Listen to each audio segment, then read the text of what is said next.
These are all the best skill moves in FIFA 22 and how to do them.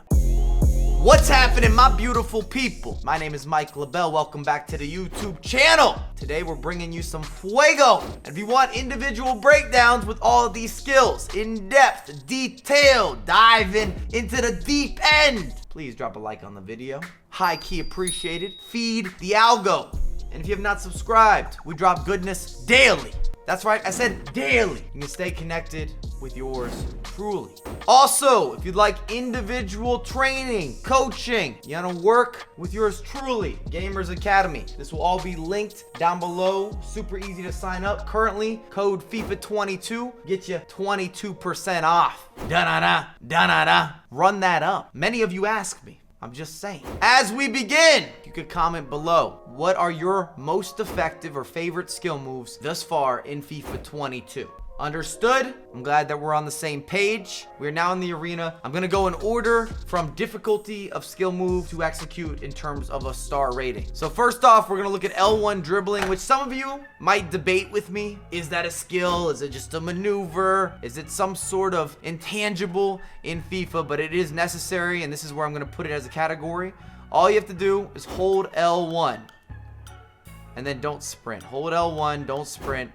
And you're gonna be able to move laterally, side to side, find little gaps. You're looking for the 1-2. You want to unlock the space, and I want you to unlock that space. And when you're in the midfield, or you're at the top of the box, you're looking for buying that extra piece of time, that creativity. This can be the way, the method, and it's very simple, the easiest of anything that I'm gonna discuss, that I'm gonna talk about to be able to implement. Next up on the docket, fake shot. It's always gonna be effective.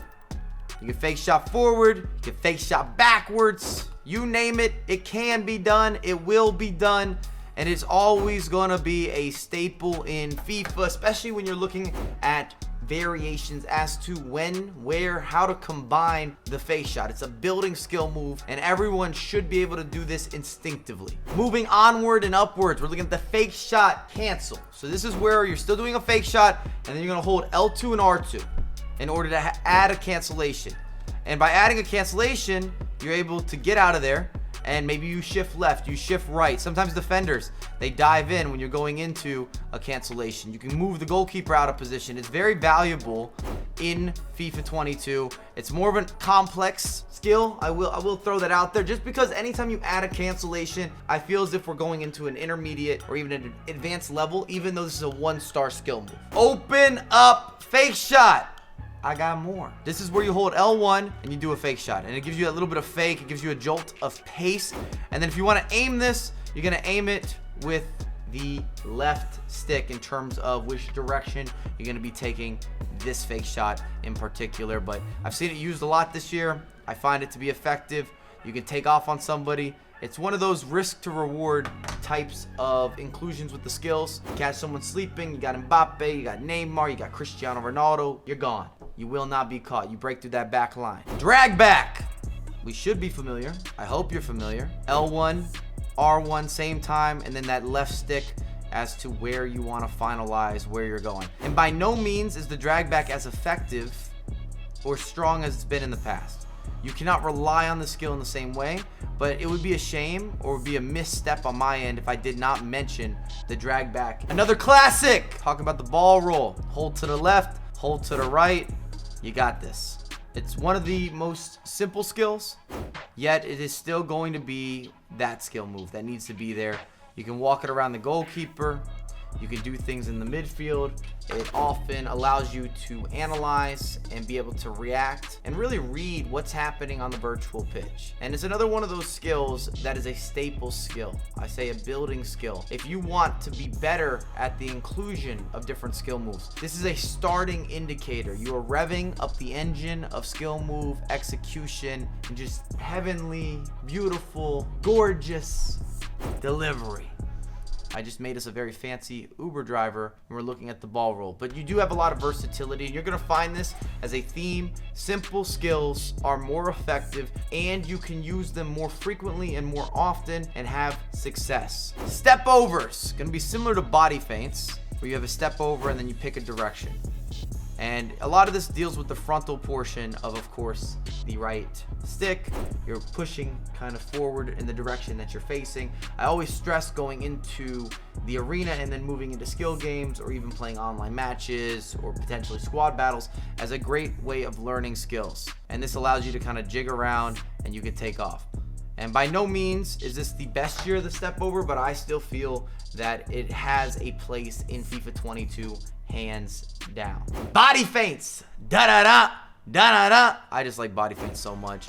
So the big key with body feints is not really the execution, but more so picking your exit direction. So as you're going into this skill, because people always ask me, because I've been gifted and talented, I do feel, if you go back in the day, that I really and truly brought body feints to the FIFA community proper in FIFA 2013, 14, and 15 in terms of how to combine them.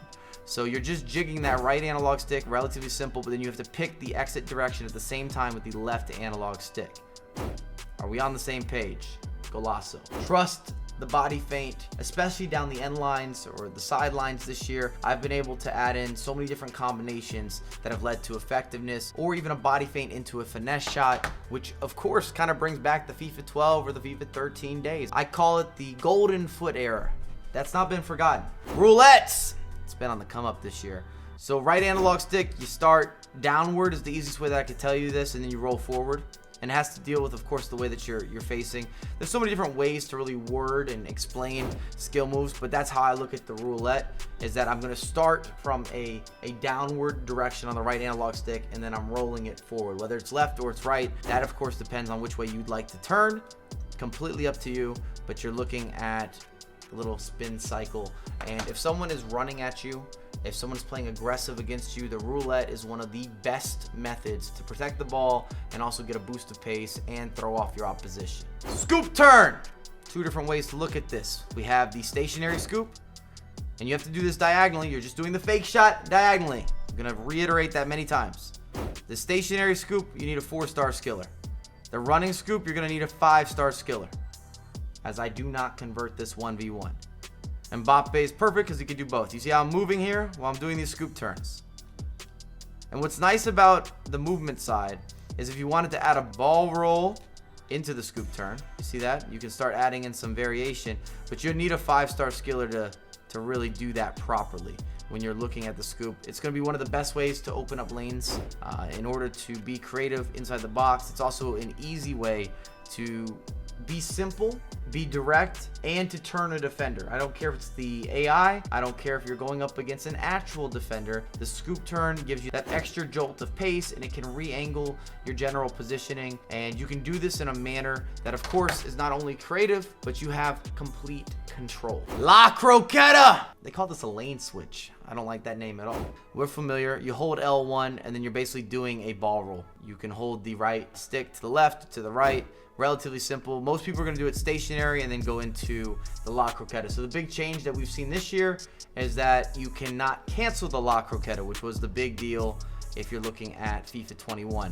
It's been removed for FIFA 22, which has hurt the overall execution of the skill, but it is still high key levels of need it, have to have it, and you're not going to be able to abuse it, but use it once in the box throughout a game, maybe twice if you're lucky. And because of the spacing, you can measure if you can bait your opponent into a mistake and then go La CROQUETA into perhaps the ball roll or the fake shot or the scoop turn. Probably not the scoop turn, but the stop, pop, La CROQUETA is where you're going to see it used most frequently to score goals, often inside or right on the edge of the box. The BERBA spin, another classic vintage skill move. And I do want to start with a disclaimer. When you're using this skill and it's more with flicking, it doesn't have that smooth execution. You flick up the left or up and to the right, and it's all based on the direction that you're facing. You can do this with a 4-star skiller or a 5-star skiller. However, if you have a 5-star skiller, he will use the Magidi spin instead of the BERBA spin if you are not moving, if you're not sprinting. Got an example here. And as I keep saying with many of these skills, you will not be able to rinse, wash, repeat. You can use them once, maybe twice throughout a match if you want to have the highest levels of incorporation where it still has a certain free flow, fluidity, and levels of being unpredictable. Many of these skills are not meant to be abused or overused? And last but not least, let's talk about the Elastico. I know many of you will struggle with the Elastico. The easy rule of thumb, especially in the arena, I like to start upward on the right stick and then I rotate downward. So you've got this little half circle and bam, you've got the Elastico. And again, bam. And you need, of course, a 5-star skiller in order to use the Elastico. It creates a lot of space in the box. It can be a little rambunctious. Some people think it's kind of lucky at times. I know it's one of the skills that many folks have trouble in terms of executing and being able to use time in and time out. A lot of players I've heard discuss the Elastico and the way they attach to it mentally is that they're looking at doing things from a clockwise perspective, and that can work too. Whatever works best for you in terms of setting up your rotational. And I still find the best way to set it up is to have the ball stationary, so you stop and then you pop it in. And you can do that in multiple ways. L1 will allow you to do that. Of course, the fake shot into it will allow you to do that. And it's just one of those must-have skills, especially if you are using 5-star skillers in your starting 11 or even if they're coming off the bench. That's the video. Those are the skill moves. If you want more individual focus, by all means, sign up. Get the coaching, receive it. I get together every week to really dive deeper into what's happening around the FIFA spectrum, the FIFA world, and everything regarding gameplay. And let me know in the comments what skills have worked for you, maybe others that have been disappointing. I've been putting together different types of lists and just informational videos that I feel still have entertainment value. I appreciate you, and I have a lot more content coming out ASAP.